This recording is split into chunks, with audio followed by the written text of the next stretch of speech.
샬롬. 오늘도 우리 하나님께서 베풀어 주시는 은혜가 우리 사랑하는 성도님들과 함께하기를 바라겠습니다. 오늘 우리가 나눌 하나님의 말씀 마태복음 22장 23절에서부터 33절까지 말씀이 되겠습니다.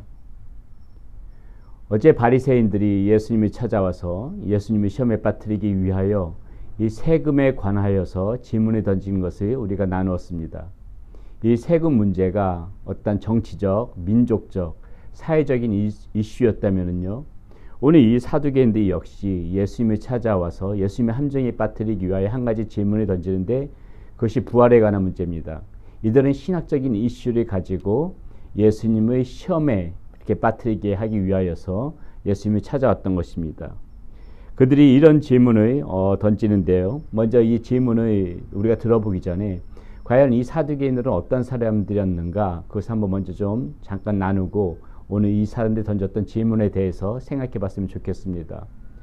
사두개인들도 이 바리새인들과 마찬가지로 유대의 그런 정치 지도자 그룹이었었지요. 사내들인 그런 구성원으로 사내들인 구성원 지난번에도 한번 말씀을 드렸었지요. 유대의 어떤 정치 지도자 그룹입니다. 이 사내들인 구성원으로 있으면서 이 제사장 그룹과 연관이 있는 사람들이었습니다. 이 사람들은 그 성경을 전체 다 믿지 않았고요, 오직 모세 오경만을 믿었습니다.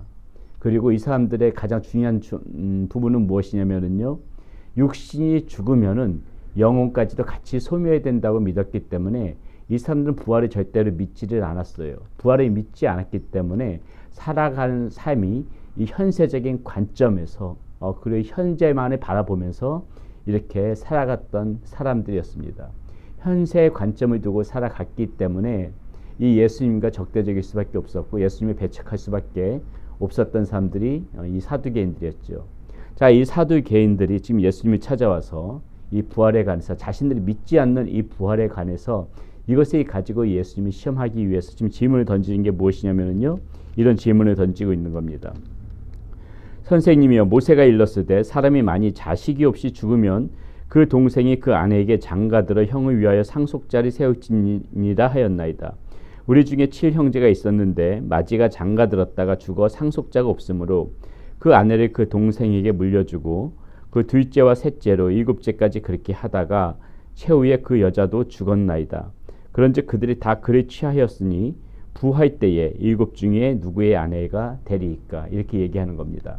자, 이 사람들이 던진 질문이요, 신명기 25장 5절에서 6절에 나타난 그런 모세가 말한 계대결혼법에 관해서 질문을 한 것인데, 그 계대결혼법이 뭐냐면요, 어떠한 사람이 아들이 없이 죽으면은, 아들이 없이 죽으면은 그 형제가 그 대를 잇기 위하여서 그 사람의 아내와 이렇게 같이 결혼을 하기서 살아가게끔 만든 그런 법이지요. 자, 그러니까 이 사두개인들 질문하는 것이 무엇이냐면은, 그렇게 줄줄이 형제들이 다 그 아내와 결혼했다가 죽게 되게 되면, 그 여자와 결혼했다가 죽게 되게 되면은 나중에 이 다음에 이 천국에서 이 여자가 누구의 아내가 되겠느냐, 이렇게 질문하는데요. 이 질문의 그 의도하는 바는 무엇이냐면은, 이것에 대해서 명확하지가 않으니까는 이 천국이란 것이 있을 수가 없는 것이다, 말도 되지 않는 것이다, 이 부활을 부인하기 위해서 이 사람들이 지금 예수님 앞에 이런 질문을 하고 있다는 것입니다. 그때 예수님께서 지금 뭐라고 말씀하시냐면요, 이렇게 말씀하시는 것이죠.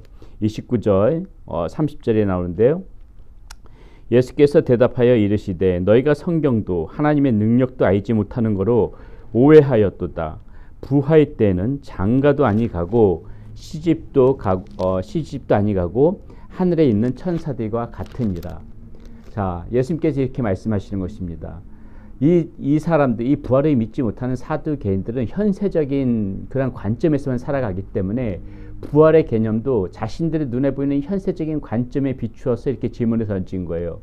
이 아내가 이 모세의 율법대로라면은 이 다음에 부활을 한 후에 누구의 아내가 될 수 있겠느냐, 이 현세적인 관점, 살아가는 삶의 모습에서 사람도 그러한 모습으로 하늘에 있을 텐데 과연 누구의 아내가 되겠느냐, 이 현세적인 관점에서 벗어나지 못하는 것이죠. 그러니까 예수님께서 그것을 바로잡는 것입니다. 우리가 예수님이 이 바로잡는 말씀 속에서 우리가 부활의 어떤 형태로 나타나는 것인지 또 잘 알 수가 있는 것이죠. 우리가 눈에 보이는 이 사회적인 구성의 방법, 이 사회적인 그러한 이 풍조의 방법, 이것이 하늘에서 그대로 이루어지는 것이 아니라는 것이에요. 우리가 상상할 수 없고 알 수도 없는, 정말 하나님께서, 이 예수께서 말씀하시는 것처럼 천사들과 같을 것이다. 이 땅의 풍습이나 이 땅의 어떤 그 관례나 이런 모든 것들이 하늘에서 그대로 이루어진다고 보면 안 된다는 거예요. 그때는 장가도 아니 가고 시집도 아니 가고 하늘에 있는 천사들과 같을 것이다.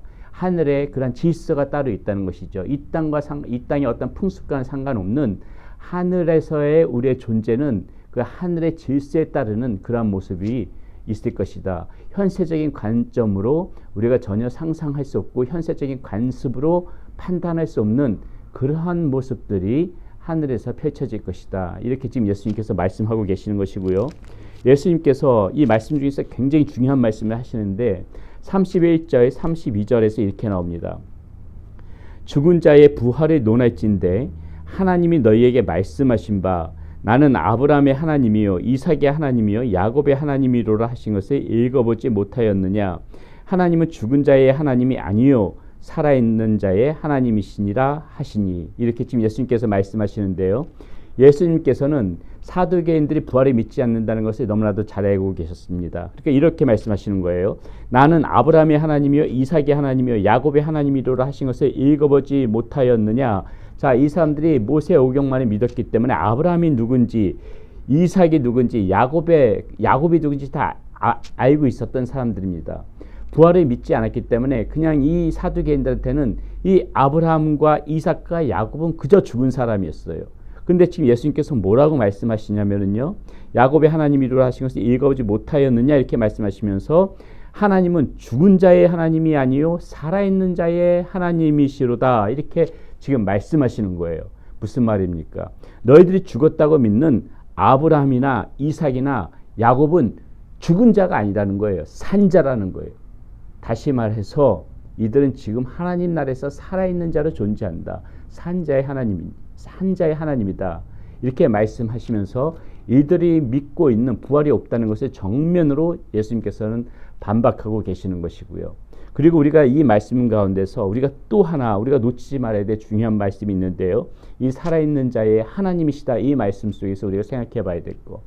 우리가 살아가면서요. 여러분 영생이 죽은 다음에 가는 곳이 영생이구나. 영원한 생명이 죽은 다음에 이루어지는 것이구나. 이렇게 우리가 죽음 후의 영생을 생각하는데 영생은 그렇지 않다는 거예요. 영원한 생명은 우리가 이 땅 가운데 숨을 쉬면서 살아가고 있을 적에 그때 영생을 취한 사람만이 죽음 후에도 영생이 이어진다는 것입니다. 이것이 예수님께서 요한복음 12장에서 말씀하신 그런 말씀의 핵심이에요. 살아서 나를 믿는 자는 영원히 죽지 않을 것이다. 요한복음 12장에서 예수님께서 그렇게 말씀하시지 않았습니까? 무릇 죽은 자는 무릇 살아서 나를 믿는 자는 그 전에 죽어도 살겠고 예수님을 믿고 죽은 사람은 죽어도 살죠. 그러면서 그 다음에 하신 말씀이 무엇입니까? 살아서 나를 믿는 자는 영원히 죽지 않을 것이다. 이 말씀의 핵심이 그것인 거예요. 우리의 영원한 생명은 죽음 후에 이루어지는 것이 아니라 이미도 살았을 적에 영원한 생명을 취한 사람, 이 사람만이 죽은 후에도 영생을 얻을 것이다. 이 말씀이시죠. 그렇기 때문에 하나님은 지금 이 순간에 살아있는 산자의 하나님으로 우리 가운데 계신 거예요. 죽은 후에 우리를 심판하시고 죽은 후에 우리를 살려주시는 분이 아니라 산자의 하나님으로서 오늘도 우리 가운데 존재하시면서 우리 가운데 생명을 불어넣어 주시는 분이신 것입니다. 지금 우리에게 살아있는 자를 영원한 생명으로 이끌어 가시는 분, 이 산자의 하나님으로 하나님께서는 지금 존재하시며 또 이 산자의 하나님으로 지금도 살아계셔서 하나님께서 우리의 삶을 인도해 가시는 그런 하나님이시라는 것을 이 지금 사두개인들에게 예수님께서 분명히 말씀해 주고 계시는 것이죠. 사랑하는 여러분, 우리가 오늘 말씀 가운데서 산자의 하나님이시다. 이 말씀 우리가 좀 중요하게 생각하면서요.